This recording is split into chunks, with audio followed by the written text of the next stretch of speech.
if this newly found wealth has to last a really long time and also impacted by their spending, we don't call it a budget because the B word is like the D word. No one likes the word budget. No one likes the word diet. So I'm glad that's the D word. I didn't know where we were going with this. The D word is diet. Okay. So no one likes budget or diet. Those are both restrictive. So we talk about spending or cash flow needs. Welcome to Planning Reimagined, a podcast from the planning experts at Robin Glenn and RX Investment Partners for wealthy families and successful business owners. You sold your business, the check is cleared, and now you're a little or maybe a lot wealthier. But now what? How can you best manage navigating this potentially new financial landscape? Well, today we're diving into the crucial world of post-sale planning and discussing how to maximize your wealth while effectively navigating this transformative phase. Welcome to another episode of Planning Reimagined, where your wealth journey meets our expert insights. I'm your host, Celeste, and today we are discussing a topic that's both exciting and daunting. What to do after you've sold your business or transitioned your business. What are the next steps, the crucial steps you have to take after that? So I'm so excited to welcome our two guests today, Judy Barton and Katherine Sharp. Thank you guys so much for joining us. They're going to provide us a lot of great expertise on this topic. So just a little background on both of them. So Judy is a senior client strategist and advisor at BNY Wealth, specializing in comprehensive financial planning and investment services for ultra-high net worth clients that are experiencing some kind of transition. And Katherine is a partner at Forvis Mazars, private client, and has over 10 years of experience in tax planning, serving high net worth clients and business owners in wealth transfer and business succession planning. So we have very much a depth of expertise in what we're talking about today, and we have a lot to talk to, so we're just going to dive right in. So Judy, I'm going to start with you. First question. Right. When a business owner first comes to you after a sale, what's the most crucial financial step in assessing their new, financial reality that they're in now?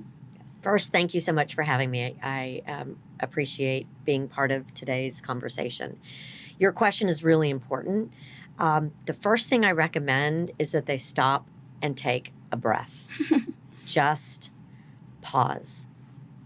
And the second thing that I immediately want to identify, and this would work closely with Katherine, is of the sale proceeds, what do we need to insulate for future tax payments? And those are really the first two things that I advise clients post-transaction to do. It's really important. So you don't tell them go buy a Maserati and all the Gucci purses possible out there. If they want to, they can. Yeah. What I always share with clients is it is your wealth. I am not here to tell you what you can and can't do with it. I'm here to share with you the outcome of your decisions before you make them. And if you like the outcome, great. We can do planning around that. If you don't like what those outcomes look like, then we'll change the decisions that you make. But, a lot of times they do want to do something like that, treat themselves, a reward, just something that's always been on their bucket list. So I wouldn't discourage that, but I really want them just to pause and take it all in. When you sell a business, oftentimes business owners go through almost a depression because they've worked so hard to build and grow a business, and then they've had so much focus on the actual transaction that post-transaction they tend to go through this kind of mourning of, what do I do now? What did I do? Should I have sold it? Did I get enough? And so pausing and taking that breath and not making a lot of big decisions other than insulating their tax liability and making sure that that money is there for when the government expects it to be paid, then other than that, just a pause. Yeah, that's such good advice because to your point, they're coming from such high and lows emotionally, and the dealing and wheeling of the transaction, making sure what they wanted was what they got out of the business. So that's such great advice, just taking a second to really absorb what's happened versus jumping into the next thing, right? So you mentioned taxes, and taxes are really important because I think that is something people forget. There's going to be taxes due because you've had a sale. There's been income or revenue or profits that have come in. So Katherine, when it comes to, the tax side of things, what are some common tax-related surprises that new sellers frequently encounter post-sale? Right. post-sale, I would say I find that frequently we're working with people like Judy's clients that are going through a period of change in their lives. They've spent so much time understanding the tax impact of their business, and now they have a whole different pool of assets that they may or may not understand the tax burden that's going to be associated with them. And so learning that, understanding the new complexities that are surrounding that wealth and the compliance burden and associated payments that they have to make is so important. That pause that Judy mentioned, I think it's vital to really understand where the assets settle, understanding what your goals now look like for yourself, your own cash flow needs, and what you might want to do in the future is critical to setting up a good plan going forward post-sale. Yeah, in a previous podcast, we talked to a business owner who mentioned how much there was that she didn't know throughout the process. And they think taxes is something that even before and after is surprising. And hopefully they've done some pre-planning to mitigate some of the taxes. But let's just say they haven't, right? They didn't do, or there's been some planning, but not a ton when it comes to taxes. What are some of the tax strategies that can be implemented post-sale? So there are certainly a lot of strategies that you can have. One of the ideas that we think about when you think of wealth transfer planning or estate planning is associating a value with the assets that you have and transferring them at either that value or perhaps a discounted value.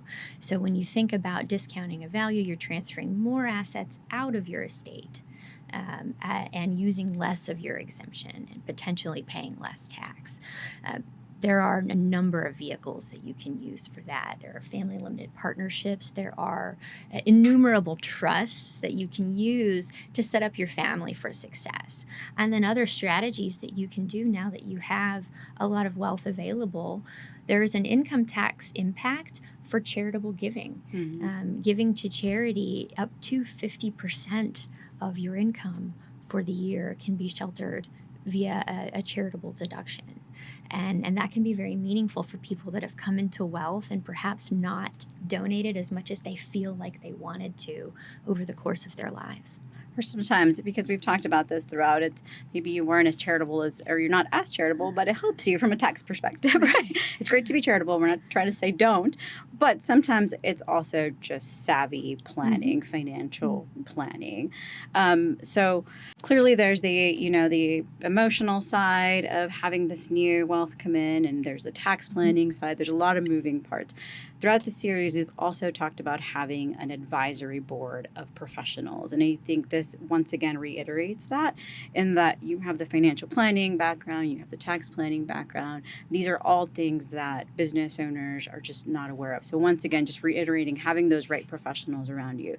So Judy, now that somebody's had this significant influx of wealth, how do you help them now prioritize? And you mentioned this a little bit in the beginning. Here's your short-term goals, here's your long-term goals. You need money to live off of, so you can't spend it all. How do you help them prioritize all of that? Right. So when we're working with a newly wealthy business owner where they had the business and now they have a bucket of money, a lot of times they're like, well, I totally knew how to work my business. I knew how to pull the levers. I knew how to dial up risk. I knew how to dial down risk. I could feel the risk in my business. I knew what cash was coming in, what cash was going out. And when that transfers, over the rainbow to this golden bucket of money, their ability to understand all that and to feel it and to be able to pull those levers goes away. And so I think it's really important to make sure that they've surrounded themselves with a team that is thinking about that bucket of money from all different angles. So Katherine and I have worked together on several clients, and there's, as you mentioned, other professionals that should be at the table before the transaction closes and also remain at the table surrounding the client after the transaction closes. And with that team, so it's not just me, but it is that team that really needs to look at what does the first kind of 12 months post-transaction look like? What do you want to do? And a lot of times clients will say, I don't really know. Or conversely, they'll have a whole laundry list of items that they want to do, and we'll have to help them prioritize. So it's really looking at what is the first 12 months. And then beyond the first 12 months, Then we'll start really listening by asking questions about their family, about, are they interested in philanthropy? So Katherine mentioned that. And you also mentioned that maybe when you had a business, you didn't have the liquidity to be as philanthropic as you would like to. But now that you have this big, golden bucket of assets, that you can be more philanthropic. So we'll ask questions and really just listen and look for, what we do is we seek opportunities to power our clients' goals. And that's it. And that's what you guys do a great job. I've had the opportunity to work with you as well, as far as asking clients all those right questions, of helping them find answers that they didn't even know they needed, right? So walking them through this journey and helping them really assess what is my next step, because some of them are serial entrepreneurs and they may be excited and want to put it into the next business that they're going to grow. Some of them may be more in a retirement period of their life and now they want to, vacation with their grandchildren or transfer wealth, to that next generation. And so it really is very much specific to their goals. And so just kind of going back to that, because I feel like it's so important that business owners understand the importance of having the right professionals. We've talked about this before, where we might say, well, but that's going to cost me. If I go engage another, professional, it's just more money that I'm spending. But long term, it really helps them protect and grow their wealth when they have the right team. So we know, from both of your perspectives, having the right wealth manager, having a right tax consultant, what are some of the other advisors that you like to have at that table, that figurative table or physical table, when you're meeting with your clients to help them really do the proper planning? So it's really important that they obviously have the right trust and estate attorney involved. And hopefully they've had that trust and estate attorney involved pre-transaction, even 2-3 years as they're contemplating the sale of their business. Because you really can glean even more value from a transaction if you've done some pre-transaction planning.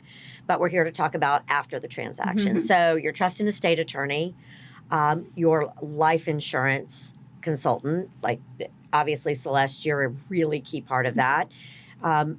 Assessing, does the insurance that they have make sense? Do they need different insurance? Can they change policies? So having you at the table is imperative. Health insurance is obviously really important. So a lot of clients have health insurance through their business, and then they are not even sure where to go, what website to go to. Are there consultants that can help them with health insurance? I would also suggest revisiting property insurance.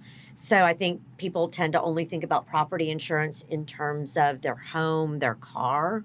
They have probably had some kind of property insurance having to do with their business, but as they add other hard assets, spending some of their wealth on maybe a second home, cars, a ranch, a boat, whatever it is, I think having the right level of property insurance consultant at the table is really important as well.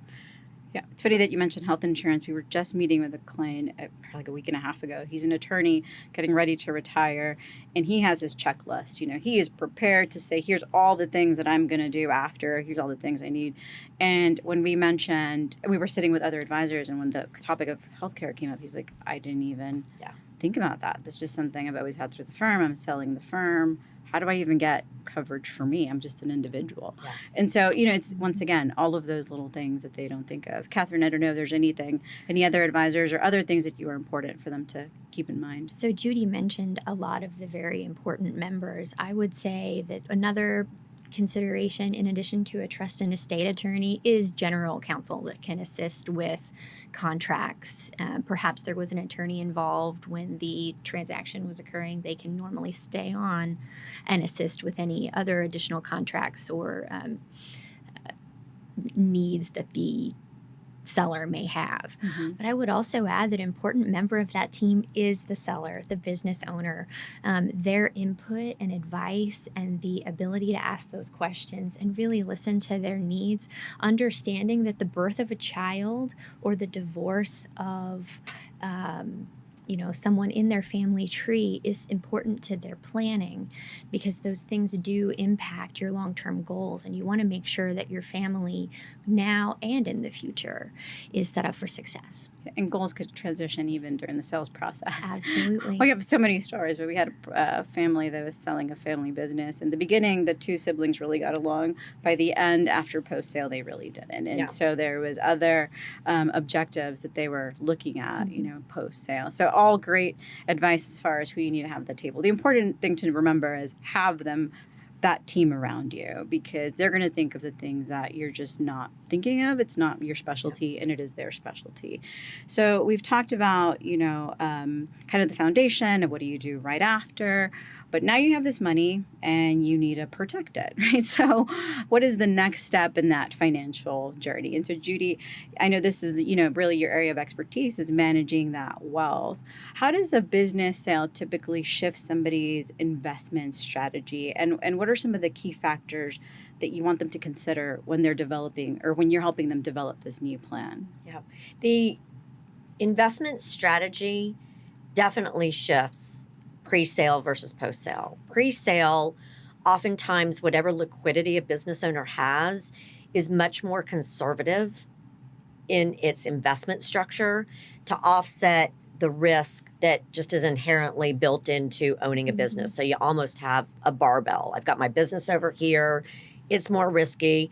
Whatever liquidity I have, I just want to keep it. I want to grow it, but I want to keep it safe as I add to it. And so that may be a little bit more conservative. Post-transaction, what will drive the investment strategy is really driven by listening and the conversation that we just talked about, which is what are your future goals? And as you help a client sift through what their future goals are, that's going to drive the investment structure, because the investment structure needs to align with each goal. So for example, depending on the client's age, if this newly found wealth has to last a really long time and also impacted by their spending, we don't call it a budget because the B word is like the D word. No one likes the word budget. No one likes the word diet. So I'm glad that's the D word. I didn't know where we were going with this. The D word is diet. Okay. So no one likes budget or Got diet. it. Those are both restrictive. So we talk about spending or cash flow needs. And so how long the wealth needs to last is really important, and that's going to drive the investment structure. The other goals, such as philanthropy, such as you talked about wealth transfer to future generations, those types of goals are going to drive the investment strategy, because the investment strategy really needs to align with the purpose of the money. So that's how we help determine. Now, in terms of how we execute that, we will always educate and share with the client, this is what you said your goal was, this is how much we're talking about to make sure that you achieve that goal, and this is the investment structure that we would recommend that will ensure you actually achieve that goal. Because you want clients, you want their wealth to outlive them, you don't want them to outlive their wealth, which is really important. Absolutely. And they may have short-term liquidity needs too. So they have to consider, cash flow and other things beyond just the investment side of it. You're not just going to put it maybe all in the investment bucket, but how are you really managing it for short-term and long-term needs? Yeah, absolutely. We actually look at 5 areas that we call active wealth. And these strategies focus on exactly what you said. It's not just one thing, but it is the investment structure. It is your spending. It is your capacity or desire to borrow. So wealthy people know how to leverage their own balance sheet. The 4th strategy is managing for taxes. So coordinating with your team and with Katherine to make sure that the assets are really tax efficient as possible. And then the 5th strategy that we look at is protecting. So protecting everything you've worked so hard to build. So it is really important to think about all of the different pieces. And so it's interesting you mentioned that, the risk tolerance component of it. You would think maybe people become more averse to risk after selling a business because this is their wealth now. They don't have that business to continue to generate it. But it seems like you're saying it really just depends on what that ultimate goal is, whether they're going to be comfortable continuing with a higher risk tolerance or, obviously we always suggest diversification, right? But that's interesting that you share it that way. If, for example, they want to set up a trust for their grandchildren, and this is money that they can afford to actually give away for the benefit of their grandchildren in whatever structure Katherine and their trust and estate attorney decides is the best vehicle. But if that wealth has actually been given away and it is aligned for the benefit of their grandchildren, and their grandchildren are very young, then that investment strategy is going to be very, very different and has the ability to take on more risk because it has a longer time frame than the investment strategy that would be for the business owners who sold their business themselves. They might be older, they might have different needs, and this is their only bite at the apple. They don't have the ability to recover from significantly up or down markets. So their investment structure may be significantly different than that's for the funds set aside for their grandchildren. So that's an example of clients that we've worked with. Yeah, absolutely. And Katherine, on your side, when somebody comes into this new, maybe, much bigger wealth than they've had before, there's these fun things called tax brackets, right? So that changes. So how does a client or somebody get impacted when they do have this, influx of wealth? And what do you recommend? What strategies are there to kind of mitigate that impact? Right. So there are innumerable strategies out there. And I think that that's actually one of the things that's a problem because there are so many that they can be difficult to understand. And that's why having that board, having that group of people that help you through each of your decisions helps you understand whether you're making good short-term decisions that meet your goals long-term. But some of my favorite strategies are, one that I propose to everyone. I think everyone that has wealth that may give it away to charity should have is a donor-advised fund. Donor-advised funds are a very easy, low-cost method of transferring dollars from your own pocket into charity with a substantial tax benefit. You can transfer appreciated stocks that you may hold without recognizing capital gains and receive a tax deduction for the value of those shares when you transfer it. So it's kind of a double tax benefit. I'm a big fan there. And then other things, what I want to make sure everyone knows is there are low-hanging fruit that you want to make sure you're capitalizing on when you are going through the process of understanding your new wealth and understanding what your goals may be. Making sure that you're executing on easy things is important. Another one of those is the annual exclusion gift that we want to see everyone make. You can give away some money to every person you may want to individually each year without chipping away at your estate exemption. And over time, those dollars add up significantly. So capitalizing on the easy things, especially while you're developing a more robust and potentially more complicated plan, is incredibly valuable to your overall tax strategy. Yeah, and the plan's going to evolve over time.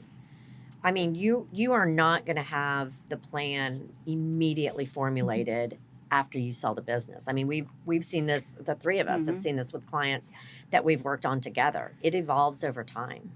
Yeah, absolutely. And that tax strategy, the wealth planning strategy, the estate, we'll talk about it in a minute, that evolves over time. But I think what you mentioned is key. There's so many options. It's just being informed of what those options are and then choosing the ones that make sense for you. Right. I also love, DAFs. They're great because they allow a client to be in control of where they want their money to go, but they have advice on a lot of other options besides the ones that might be immediately, apparent to them. So that's a great option as well. One thing that we've seen some of our clients utilize is private placement life insurance. I always tell people that's not true life insurance. You need to have your life insurance planning done. So it is life insurance, but that is a tax vehicle. So for tax inefficient assets, it's something that we've used with our clients as well. When they have this additional liquidity that they don't need for their investment, so they're well invested, they have their planning, in place. If they have this additional tax inefficient assets, that's when we look at something like a private placement. So it's another thing that we consider. Are you still seeing people using opportunity zone funds Or are we getting to the point where they're running out of time for it to be tax efficient? We're getting to the point where we're running out of time. I do still see some traffic and questions surrounding them, but often the compliance burden and the timing is not such that people want to invest in them. Yeah, and annual exclusion too. I mean, I think that's to your point, low hanging fruit. It's one thing that we tell. I feel like every single client we meet with, I'm like, well, how much have you been gifting? Why haven't you not been gifting? Have you taken advantage of it? Yeah. And on annual gifting with 529 plans, you can pre-fund those with 5 years of your annual gift as long as you outlive that. So that's, take the current amount times 5 per however many grandchildren you have or nieces or nephews, and that is a really great way to move money out of the estate as well. Once again, ask a professional. There's just too many. There's so many ways, and if you go ask the internet or Chat GPT, it's not going to be always the best advice. We get a lot of that too. Well, the internet told me. Well, the internet's not always right? So that's why it's important to have the right advisors. So we've talked a little bit about wealth transfer, but many clients, when they do sell a business, it's been their one business. Not everybody's just a serial entrepreneur. Now they're at that retirement phase of their life. They have these grandchildren tugging at their heart, and just children in general. They need to now focus on how can I transfer this in a tax efficient manner, while also protecting my loved ones and my legacy, in a way that I want it to be seen through. So Katherine, from the tax perspective, why is it so critical to revisit that estate plan? It's that document that you created 20 years ago and forgot about after there's been this liquidity event. So I would say it's an excellent opportunity to revisit that plan, but that plan needs to be ever evolving. I would suggest that the plan be revisited every 3 to 5 years. Agree. This way, we're not only current on your family that may be expanding, but you're also current on law changes. We have a very significant event at the end of next year where our estate exemption is going to be potentially dropping significantly. And you want to understand how that may impact your overall plan, and plan for any changes that are surrounding that. So as we move into a time of flux in our tax law, understanding how your plan fits in and what laws are changing is incredibly important. Yeah, absolutely. And so taking advantage of that big annual exclusion, we've talked about kind of, free money that you have access to be able to move out of your estate, mitigate that estate tax exposure. When will we have this opportunity again? We don't know, right? And so leveraging things like that, knowing tax law and what's going to be happening and how to best leverage it. So Judy, I know you do a phenomenal job of essentially quarterbacking everything for your clients. I mean, they can call you for pretty much anything and you help them get it done. So when you are after a business sale, you're sitting with the client, you also get involved in the estate planning side and you bring in the right advisors. But from your perspective, what are some of those key documents that need to be revised, and we need to make sure they are in order after this new, financial reality? Right. I absolutely agree with Katherine. Every 3 to 5 years, if there's no other life event that has happened. So for anyone who might be listening, please figure out when the last time was that you updated your trust and estate plan and revisit that.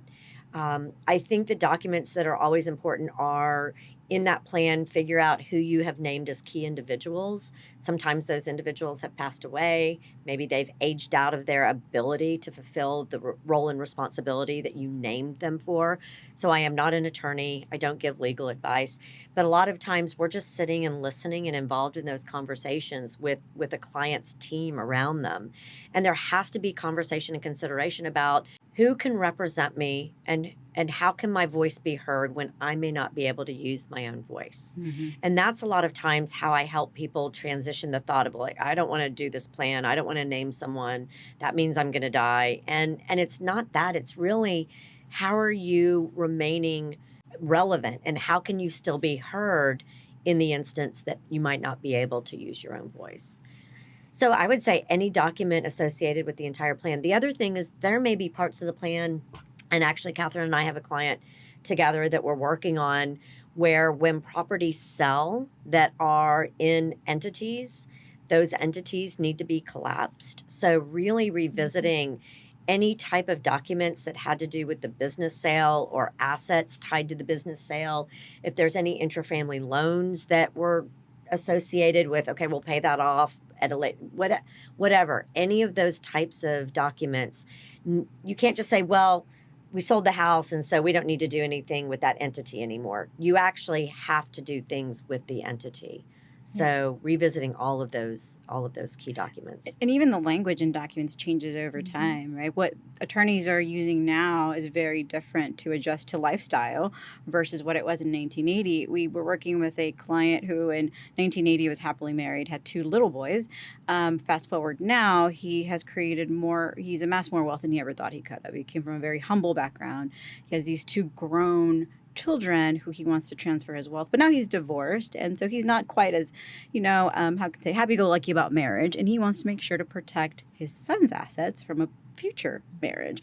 But that trust that he established for them in 1980 something said that a new trust would be formed for each of their children and that they could distribute it after that however they wanted. Well, he didn't like that anymore, but he had no idea that language was worded that way. Right. He wanted to make sure it said only to descendants. And so he wouldn't have gone back, or we wouldn't have suggested, hey, go back, you need to review this.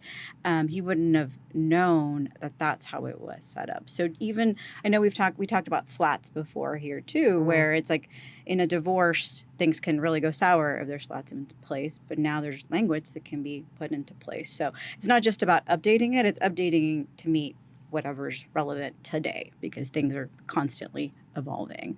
So Katherine, I know you've already mentioned some of this, but when you're transferring wealth, there's also tax efficient ways to do it. And there's tax inefficient ways to do it too.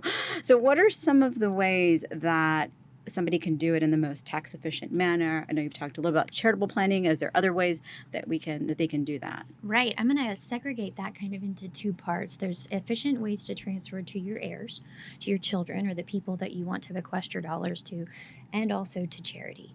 And then there are ways that combine those 2 options. One of the things that I really enjoy that I think is a very effective strategy is I mentioned that there are innumerable trusts earlier. Some trusts can be set up to generate income for you as the person donating the money to the trust or transferring the money to the trust. You can receive income over the course of your life, and then the remainder goes to charity.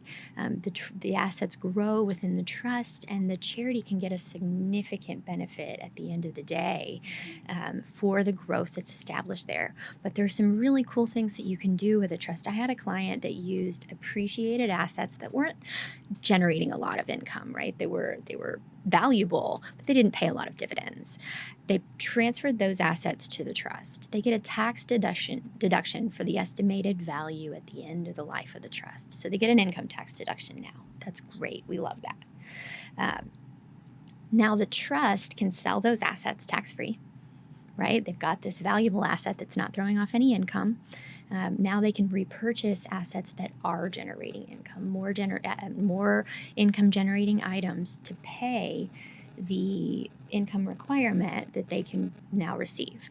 It can help with lifestyle cash flow needs. This particular client used it to fund a life insurance policy that then was used to pay the estate tax on the remaining estate. So it was a super valuable holistic plan that helped meet their long-term needs for charity, provide an income tax deduction, and also net give more money to their family because they didn't have to lay out the cash for the estate tax. And they're in a position where they can control what that's going to look like in the future. There is that, pesky estate tax that's going to have to be paid. I tell people all the time, wealthy doesn't mean liquid. And so when your children have to sell the family ranch that you wanted them to keep for generations, it's not going to be great for the whole family, right? So what planning can you do now that helps you kind of control what that's going to look like long term as well? And so we've talked about heirs, and in a perfect world, all of the heirs are perfectly prepared, financially responsible, have great spouses, good futures, strong careers, but we know that's not the truth. So, Judy, how do you help your clients ensure that they're kind of preparing that next generation to manage this wealth responsibly? We work very closely with families, multi-generational families. We will actually sit down and have meetings with them and teach whatever generations are in the room. We recently had a family, and we sit together with 3 generations.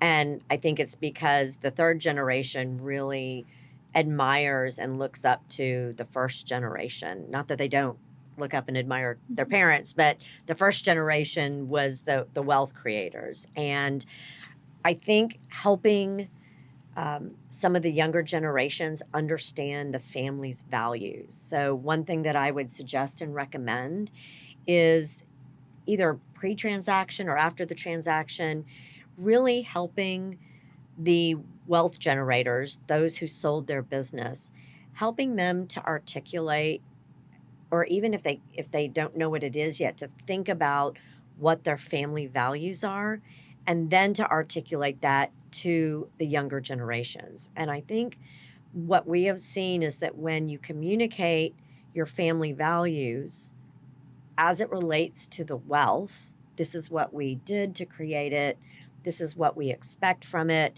this is what we hope you will do with it, this is how we want you to teach your family and children about it. I think if the generations that created the wealth can actually articulate that to the younger generations, that provides a lot of future success, that the wealth will be handled how it was intended. Yeah. In a perfect world. Right. In a perfect Absolutely. world. But if you ask, how can you do this or how do you do this?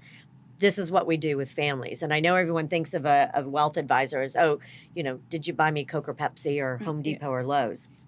It's really a lot more than that. Yes, that's key and important, but facilitating those conversations is something that we do with families and clients all the time. And again, we include their other advisors. It's not just us in the room with them, but it's how to help educate all of the different aspects of wealth, because what you do in life insurance and how that participates in family wealth, and what you do clearly, and all the other advisors that we talked about, all of that has to be taught to the future generations. And how they implement those values is also so much generational, right? It's because somebody that's being born today has a very different view on all things.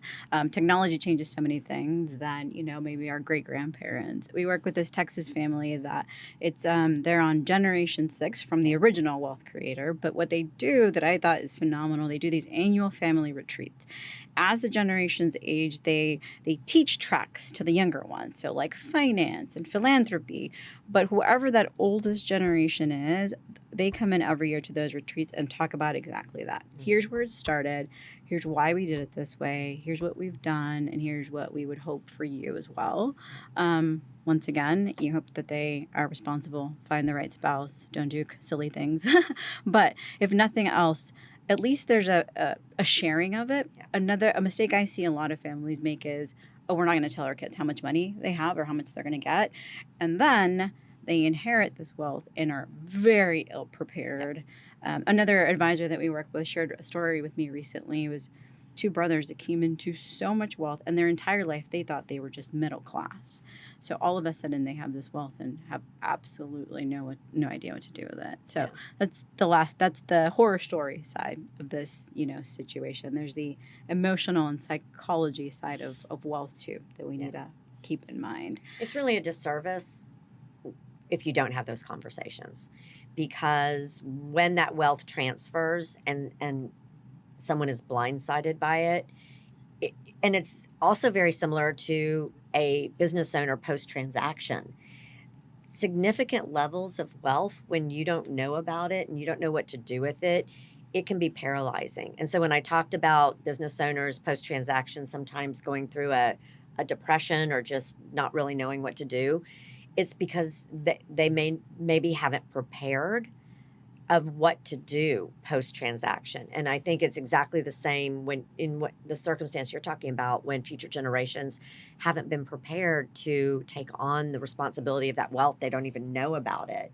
It's paralyzing, and it can be frightening. Absolutely. And divisive to families too, because, they don't know how to navigate through it. So we've talked about all the things you should do and all the planning you need to consider, but there's mistakes to be made. A business owner that we had on our previous podcast, she was very honest and said sometimes I was just going with the flow and trying to figure it out as I went. So I think this is a great question, actually, for both of you, as far as What are some of the mistakes that you see, especially within that first year, which is a crucial year, as you mentioned before? What are some of the mistakes that you see sellers make in that first year? I hate to say it. I think spending too much is an easy mistake to target and an easy mistake to control and correct.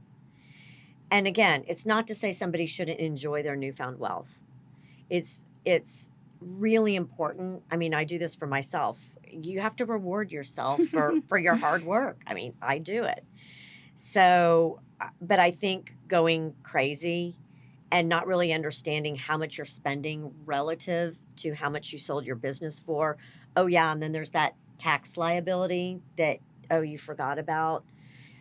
So I think just thinking about it in advance and having those conversations, but going crazy is really a big mistake. The other mistake that I see is when you do go purchase things, not telling your team that you're going to purchase it. So it's not set up correctly. It's not titled correctly. It's not been paid for out of the right bucket. It's not In a trust, maybe. either in a trust or an LLC or whatever it is. But before somebody goes and buys something that's material, calling your team, just one person on your team, and they can coordinate with the rest, but making sure that it's done correctly from the onset. And again, the reason why people don't think about it is because they're not used to it in their new world, in their new paradigm. Mm-hmm. So in that new paradigm, I would say to avoid the mistake of purchasing something and not having it done correctly and then having to go back and spend money fixing it, putting it in an entity, redoing paperwork, redoing titling, moving money around, making sure that it's documented the right way. So those are the two mistakes that I often see. And many times it's, newfound wealth. It wasn't something you were used to having before. Right. So it's easy to get carried away and maybe spend more than is necessary. So having that financial discipline or somebody that can financially discipline you, right? I know you don't use the B word, but No, budget. not gonna tell someone what they can and can't do, but Right. just let them know the outcome of their decisions before they make them. That's a great way to put it. Here's the projection of how much Yes. you're not going to have at age 70 when you really need it. Don't know that I exactly use those Yeah, words, yeah. but somewhere around You're kinder. there. Yeah, absolutely. This is what it looks like if you make these decisions. Do you like what that outcome looks like or no? And if they say, oh, no, I don't like what that looks like, then we can rewind before they've made an irrevocable decision. I like some of that financial software that says probability of success, right? Mhm. And so here's your probability of success. If it's low, well, then we need to consider Revisit, those. yeah. Revisit how you're doing it. So, Katherine, knowing how important it is, whether you've been wealthy or not, financial education, financial literacy is so important. What are some resources that you recommend clients look at to be more financially and tech savvy? So I would say there are a number of resources out there. We live in the information age. But that doesn't mean that all information is good quality. So I would say rely on the advisors that you have surrounded yourself with to get those types of advice on what is good quality information. By way of example, this podcast is a great place to start. BNY Wealth has a podcast as well talking about success and financial planning. And at Forvis Mazars, we have the Let's Talk series. It's a various business strategies, wealth transfer planning, and running business that runs the gambit of what you might experience. And so rely on the advisors that you have and the content that is out there that comes from very reputable sources. Read as much as you can. If anybody ever recommends a book to me, I always read it. They recommended it for a reason, and I find that there's value in that. But I'm a reader, not a listener. So I would say, in the age of information, use quality information and read as much as you can. Yeah, reputable sources is so important. Once again, you can find so much misinformation on the internet. And leveraging your advisor, something I think that we all do great here is that we stay in our lane. We know what we know, and we know that there's other people that we need to bring in. And we've found experts that we trust and are, happy to work with and happy to put in front of our clients because we don't have that expertise. So it's also having, once again, that team that stays in their lane, but all have your best interest in mind when they're working together. That's when you found a good team of advisors. So the last thing I want to touch on, because this is something I know my dad's been like a serial entrepreneur since ever I can remember. And that happens a lot. People, sell one business and they get the itch again, right? And they're like, oh, Mhm. I'm going to retire. And they're like, no, I can't. I need to work. I need to be busy, or the new whatever comes out and they want to invest in it. So I want to, both from like a financial investment perspective and a tax perspective, when you have clients that say, well, here's the next hot thing that I want to put my money in, here's my new venture. What are some of the things you have them consider first from the financial or from the investment side of it? That happens frequently. And I admire people who want to continue to be investors and grow businesses or be a part of something. So again, we're not there to say, oh, you shouldn't do this or no. How I tend to look at things and talk to clients about is, if this goes to zero, can you still meet your goals that you articulated to me?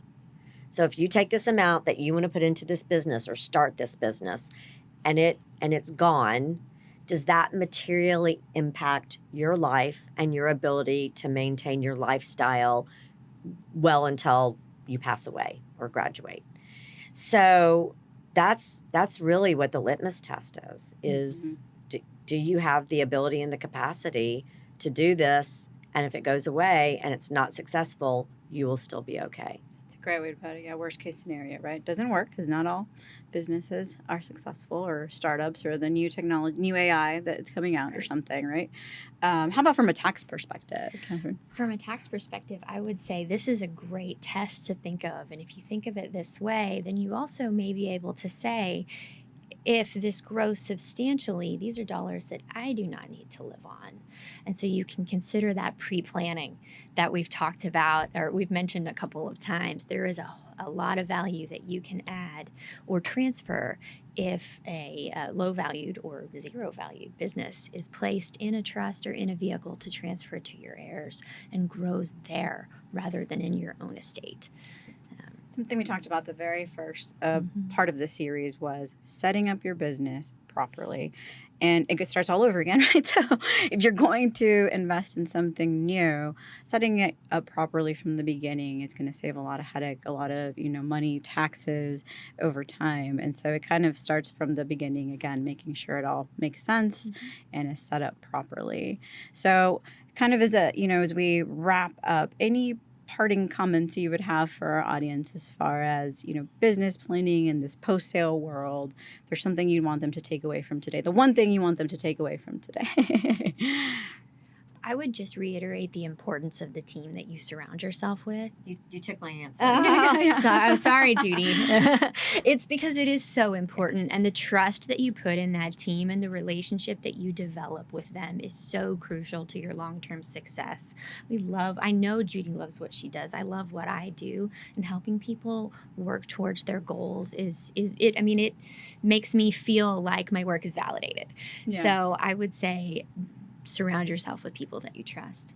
Yeah, definitely the team. And even more so, because what I was going to say to our earlier conversation is, if you are thinking about something, not just have the right team around you, but use that team and reach out to them and ask them, hey, I'm thinking about this. Can you weigh in on it? Is there anything I should consider? I mean, you and the other thing is having a team that works together. So the three of us work together on clients all the time, and with other team members surrounding the client. When something happens, I will often email you all and say, hey, client, blah, blah, blah, blah, blah, because I know that it impacts something that you might, or I want you to weigh in on it, or the client didn't think that they needed to tell you, but I know they needed to tell you. So having the right team, using the team before you do things, and then having a team that wants to collaborate and work together is really going to give the best outcome for the client. Yeah, and one thing, I think that's great advice. And one thing I would add is, if there is that next generation, start to incorporate them in all of these conversations, because I see, at least from our perspective, that's a big pitfall a lot of our clients have, is they're just not bringing in that next generation to meet the advisors. And also, I would even dare to say, work with organizations that have other generations that appeal to your next generation too. Because the person I want to work with may be different than the one that my dad wants to work with. You know, different generations have different personalities they like to interact with. So working with a group that long-term already knows your family, knows your business, knows your wealth, and can continue that legacy with other generations of their own advisors internally. So thank you all so much. This has been great.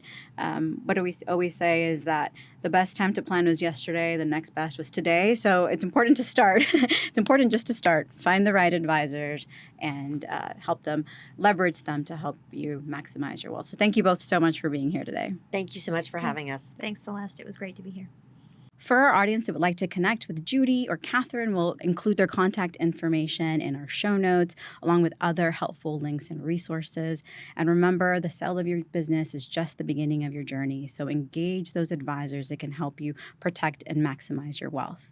Join us for our next episode that's going to be a little different than our usual. In light of the holiday season, we are focusing on giving back and highlighting a nonprofit that is really making an impact in our community. So that's a wrap for today. If you enjoyed what we shared, please like, subscribe, and share our podcast. And as always, thank you so much for joining us for another episode of Planning Reimagined, where your wealth journey meets our expert insights. See you in the next episode. Thanks for listening. Don't forget to like and subscribe. And please be sure to follow on your favorite podcast player.